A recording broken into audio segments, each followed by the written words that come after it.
Rajiv Gandhi college of engineering research and टेक्नॉलॉजीच्या वतीने दिनांक 30 जानेवारी रोजी सकाळी 11 वाजता सेवावर्तींचा स्मरण या कार्यक्रमाचे आयोजन कॉलेजमधील स्वर्गीय छोटूभाई पटेल सभागृहात करण्यात आले आहे। 30 जानेवारी हा दिवस महात्मा गांधी यांची पुण्यतिथी हुतात्मा दिन म्हणून साजरा केला जातो। तसेच याच दिवशी शांताराम पोटदुखे यांची जयंती आणि या महिन्यात लेखा मेंढा चळवळीचे प्रणेते मोहन हिराबाई हिरालाल यांचे निधन झाले। या सेवाव्रतींचे स्मरण म्हणून या कार्यक्रमाचे आयोजन करण्यात आले आहे। या कार्यक्रमाला प्रख्यात विचारवंत श्रीपाद भालचंद्र जोशी हे वक्ते म्हणून असणार आहे, अशी माहिती सरदार पटेल मेमोरियल सोसायटीचे अध्यक्ष विनोद दत्तात्रे यांनी दिली।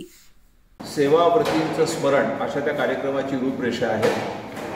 गांधीजींची पुण्यतिथी असताना आपण सेवेचा एक संदेश देत असतो।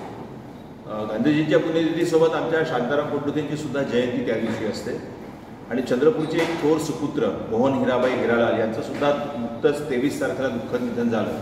त्यांचंही स्मरण करावं आणि त्यांच्या कामाचा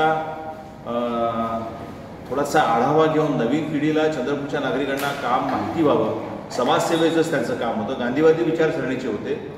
त्यांच्यापासून काही लोकांनी प्रेरणा घेतली पाहिजे असा आमचा मानस आहे आणि त्या अनुषंगाने आम्ही 1 तारखेला विदर्भाचे थोर साहित्यिक विचारवंत साहित्य महामंडळाचे अध्यक्ष श्रीपाद भालचंद्र जोशी यांना आग्रह करून बोलवलेला आहे।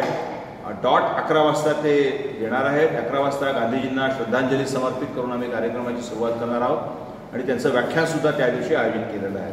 कॉलेजच्या पण अनेक घडामोडी आहेत। आमच्या कॉलेज खूप वेगानं प्रगती करत आहेत।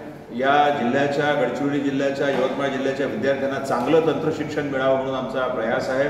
त्यांच्या महाविद्यालयीन जीवनात त्यांना ज्या ज्या अम्युनिटीज पाहिजे त्या सगळ्या अम्युनिटीज देण्याचा प्रयत्न आमचा आहे आणि त्या अनुषंगाने आमचे प्रयत्न अविरत चालू राहतील म्हणून आजची ही प्रेस कॉन्फरन्स आणि तुम्हाला माहिती व्हावं या अनुषंगाने बोलवलेली आहे।